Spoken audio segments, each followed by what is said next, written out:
Yes friends, hello, मैं मनिंदर कौर एक बार फिर से आपका स्वागत करती हूँ। आज जो पेपर हुआ था हमारा HSSC का, ठीक है, तो उसमें हम देखते हैं आज जो पेपर हुआ था HSSC का, ठीक है। तो उसमें जो हिंदी आई हुई थी पहले हम उसको देख लेते हैं एक बार। देखिए, सबसे फर्स्ट क्वेश्चन है हमारे पास, रानी ने कहानी लिखकर पुरस्कार प्राप्त किया, वाक्य का उदाहरण है। अब देखो कौन सा वाक्य है ये, सरल, संयुक्त या मिश्र। तो यहाँ पे देखो, रानी ने कहानी लिखकर पुरस्कार प्राप्त किया, तो ये सरल वाक्य हो जाएगा क्योंकि यहाँ पे संयुक्त दो वाक्यों को जोड़ा भी नहीं गया, ना ही एक दूसरे पर आश्रित है।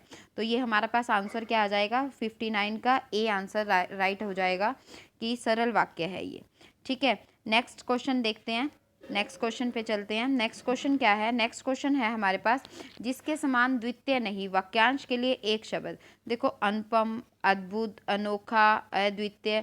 तो हमारे पास जो एक वर्ड है जिसके समान द्वितीय नहीं है, तो वो क्या हो जाएगा, अद्वितीय हो जाता है। तो ठीक है, हमारे पास आंसर क्या आ जाएगा, बी आंसर राइट आंसर हो जाएगा। उसके बाद नेक्स्ट क्वेश्चन है, अनुनासिक के उच्चारण में ध्वनि कहाँ से निकलती है। तो अनुनासिक शब्द जो होते हैं, अनुनासिक जो होते हैं वो स्वर भी होते हैं, व्यंजन भी होते हैं। तो उच्चारण में इनके ध्वनि कहाँ से निकलती है, तो सी आंसर हो जाएगा, मुंह और नाक दोनों से हो जाएगा, ठीक है।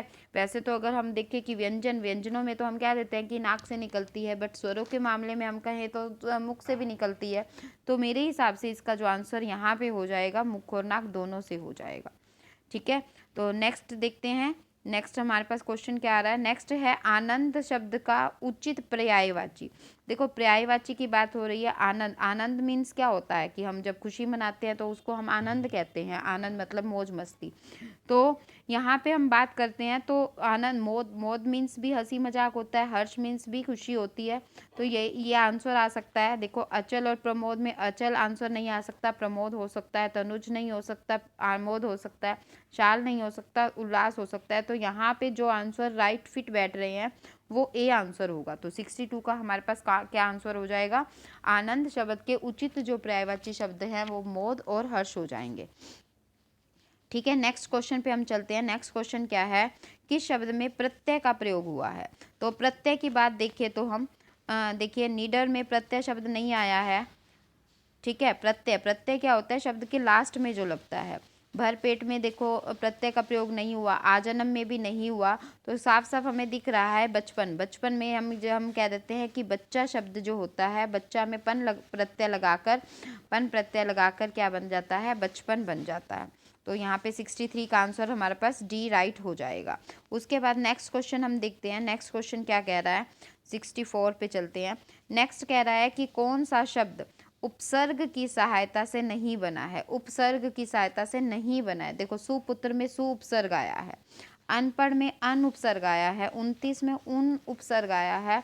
तो धार्मिक, देखो धार्मिक में धर्म शब्द में इक प्रत्यय लगा है, धर्म प्लस में इक प्रत्यय लगा है, तो इक प्रत्यय लगने से वो धार्मिक बन गया है। तो यहाँ पे उपसर्ग नहीं आया है, प्रत्यय शब्द का प्रयोग किया है। तो इसलिए हमारा आंसर क्या हो जाएगा, बी हमारा राइट आंसर हो जाएगा, ठीक है। नेक्स्ट क्वेश्चन पे हम चलते हैं। नेक्स्ट क्वेश्चन हमारे पास क्या है, नेक्स्ट कहता है कि अपना पराया किस समास का प्रयोग किया गया है। देखो, अपना पराया, अपना पराया कौन से समास का प्रयोग, अपना और पराया, ठीक है। तो कौन सा समास प्रयोग किया गया है, यहाँ पे द्वंद्व समास का उदाहरण है, ठीक है। क्योंकि दोनों पद प्रधान होते हैं जहाँ पे, वो हम कह देते हैं कौन सा समास है, द्वंद्व समास है। तो द्वंद्व समास हम यहाँ पे बिल्कुल राइट था। नेक्स्ट देखिए, नेक्स्ट क्वेश्चन क्या है, किस विकल्प में शब्द युग्म का अर्थ भेद सही नहीं है, शब्द सही नहीं है। देखो, अंश और अंश, ठीक है, अंश और अंश, अंश हिस्सा होता है, अंश का मतलब हिस्सा होता है, अंश का मतलब कंधा होता है, बिल्कुल राइट है ये। अनिल और अनल, अनिल मतलब हवा और अनल मतलब आग, ये भी सही है। अपेक्षा और उपेक्षा, अपेक्षा मतलब इच्छा, उपेक्षा मतलब निरादर, ये भी सही है। तो नेक्स्ट देखते हैं, नेक्स्ट क्या आ रहा है, नेक्स्ट है हमारे पास अवलंब और अविलंब। अवलंब का मतलब अधर, अधर नहीं होता। अवलंब का मतलब क्या होता है, अवलंब का मतलब होता है सहारा, ठीक है। अवलंब का मतलब क्या होता है, सहारा। और अविलंब बिना विलंब के, बिना विलंब, विलंब क्या होता है, बिना देरी के, ठीक है, बिना देरी के। तो बिना देरी के आ जाएगा, तो इसका मतलब हमारे पास जो अनुचित है वो क्या हो जाएगा, अविलंब हो जाएगा, यानी कि डी आंसर जो है वो राइट आंसर है। ठीक है, नेक्स्ट क्वेश्चन हम देखते हैं। नेक्स्ट क्वेश्चन देखिए 67वां क्वेश्चन, और शायद ये लास्ट क्वेश्चन है। तो नेक्स्ट क्वेश्चन में क्या कहता है, संधि विच्छेद का चयन, सही संधि विच्छेद। तो पत्र प्लस में अल्य नहीं होता है कुछ भी ऐसा, मरण प्लस में असन नहीं होता है ऐसा, वीर प्लस में अंगना, यस देखो वीर प्लस में अंगना हम कह देते हैं वीरांगना।